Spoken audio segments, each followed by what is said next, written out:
Hello everyone, அஸ்ஸலாமு அலைக்கும். எல்லோரும் எப்படி இருக்கீங்க? நல்லா இருக்கீங்களா? Welcome back to my channel AM gold fashion.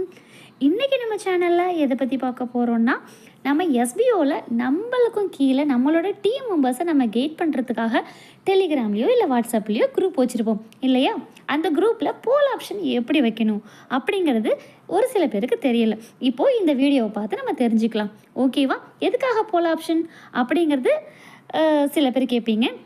நம்ம இப்போ சார் நோட்டீஸ் போர்டில் ஒரு டாஸ்கே கொடுக்குறாங்கன்னு வச்சுக்கோங்களேன். அதை அவங்க முடிச்சிட்டாங்களா இல்லையா அப்படிங்கிறத நம்ம எப்படி தெரிஞ்சுக்கிறது? நம்ம ஒருத்தவங்களுக்காக கால் பண்ணி கேட்கவும் முடியாது. ஓகேவா? நம்ம டீமில் நிறைய பேர் இருப்பாங்க இல்லையா? ஒருத்தவங்க 2 பேர் இருந்தாங்கன்னா நம்ம கால் பண்ணி கேட்கலாம். இப்போ 30 40 பேர் 50 பேர் இருக்காங்க அப்படின்னா கண்டிப்பாக நம்மளால் கேட்குறது ரொம்பவே கஷ்டம். அதனால இந்த மாதிரி போல் ஆப்ஷன் வச்சுட்டோம் அப்படின்னா எஸ் ஆர் நோ அப்படின்னு சொல்லிட்டு அவங்க சூஸ் பண்ணிட்டு போயிட்டுருப்பாங்க. நம்ம ஈஸியாகவும் நமக்கு வேலை முடிஞ்சிடும். இப்போது அந்த போல் ஆப்ஷன் எப்படி நம்ம டெலிகிராமில் வைக்கிறது அப்படிங்கிறத பார்க்கலாம். இப்போது நீங்கள் உங்களுடைய குரூப்புக்கு போய்க்கோங்க. இப்போது கீழே இந்த மாதிரி ஒரு ஆப்ஷன் இருக்கு இல்லையா? இதை டச் பண்ணுங்கள். இதை டச் பண்ண கையோடையே கீழே போல் அப்படிங்கிறது காமிக்கிது பாருங்கள். கீழே நல்லா பாருங்கள், கேலரி, ஃபைல், லொக்கேஷன், போல் அப்படின்னு காட்டுது இல்லையா? அந்த போல் ஆப்ஷனை கிளிக் பண்ணுங்கள். கிளிக் பண்ணதுமே இந்த மாதிரி தான் உங்களுக்கு வரும். இப்போது இந்த இடத்துல நீங்கள் என்ன செய்கிறீங்க, நீங்கள் என்ன கொஸ்டின் உங்களோட டீம் மெம்பர்ஸ்கிட்ட கேட்கணுமோ அதை டைப் பண்ணிக்கோங்க. ஃபார் எக்ஸாம்பிள் இன்றைக்கி நான் டுடே டாஸ்க் கம்ப்ளீட்டட் அப்படின்னு சொல்லிட்டு நான் கேட்டிருக்கேன். ஓகேவா? இதுக்கு எஸ் ஆர் நோ அப்படிங்கிறத இந்த இடத்துல சூஸ் பண்ணிக்கலாம். இப்போ இதை டச் பண்ணிங்க அப்படின்னா எஸ் அப்படிங்கிறத கொடுத்துக்கோங்க. அதே மாதிரி கீழே செகண்ட் ஆப்ஷனாக இந்த ப்ளஸ் ஐக்கானை டச் பண்ணிங்க அப்படின்னா நோ அப்படிங்கிறத கொடுத்துக்கோங்க. ஓகேவா? இப்போது கீழே அப்படியே ஸ்க்ரோல் பண்ணிட்டு வந்தீங்கன்னா இந்த மாதிரி உங்களுக்கு விசிபிள் ஆகும்.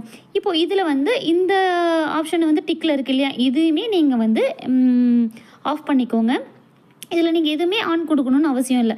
இப்போ இந்த உள்ள இருக்கு இல்லையா? இதெல்லாம் எதுக்காக அப்படின்னா, நீங்கள் ஓட் ஆப்ஷன் வச்சுட்டிங்க அப்படின்னா அவங்க தவறுதலாக ஒரு எஸ்ஓ நோவோ ஒரு ஆப்ஷன் கொடுத்துட்டாங்க, கைப்பற்றுச்சு அப்படின்னா கூட அவங்க திரும்ப போயிட்டு ரீஓட் பண்ணவே முடியாது. அதனால் இதெல்லாம் நமக்கு தேவையில்லை. சும்மா நம்ம ஜஸ்ட்டு நம்மளோட டீம் மெம்பர்ஸ்க்காக நம்ம ஒரு ஓட் ஆப்ஷன் வைக்கிறோம், அவ்வளோதான். அதனால் இந்த டிக் எல்லாத்தையுமே நீங்கள் ஆஃப் பண்ணிக்கோங்க. மேலே க்ரியேட்டுன்னு இருக்குது பார்த்தீங்களா? இதை டச் பண்ணுங்கள். இதை டச் பண்ணிட்டீங்க அப்படின்னாலே உங்களுக்கு இந்த மாதிரி போல் ஆப்ஷன் வந்துடும். இப்போது இந்த மாதிரி வந்துருச்சு இல்லையா? இப்போது நான் இதில் எஸ் அப்படிங்கிறத கொடுக்குறேன். எஸ் கொடுத்துட்டேன்னா இப்போ இந்த மாதிரி இருக்கா? இதில் வியூ ரிசல்ட் அப்படின்னு இருக்கு இல்லையா? இதை நம்ம டச் பண்ணி பார்த்தோம் அப்படின்னா எத்தனை பேர் எஸ் கொடுத்துருக்காங்க, எத்தனை பேர் நோ கொடுத்துருக்காங்க அப்படிங்கிறது விசிபிள் ஆகும். இப்போது இந்த வியூ ரிசல்ட்டை நம்ம டச் பண்ணி பார்க்கலாம். இப்போ நான் மட்டும் தான் ஓட் பண்ணியிருக்கேன் இல்லையா? இப்போது என்னோடய இது மட்டும் தான் காட்டுது. இதே நோ அப்படின்னு சொல்லிட்டு யாராவது ஆப்ஷன் தொட்டிருக்காங்க அப்படின்னா கீழே நோ எத்தனை பேர் செலக்ட் பண்ணியிருக்காங்க அப்படிங்கிறது விசிபிள் ஆகும். ஓகேவா? இதே தவறுதலாக நம்ம ஓட் பண்ணிட்டோம், அதை எப்படி ரீஓட் பண்ணுறது? For example today task complete அப்படிங்கிறவங்க நோ கொடுக்கணும்.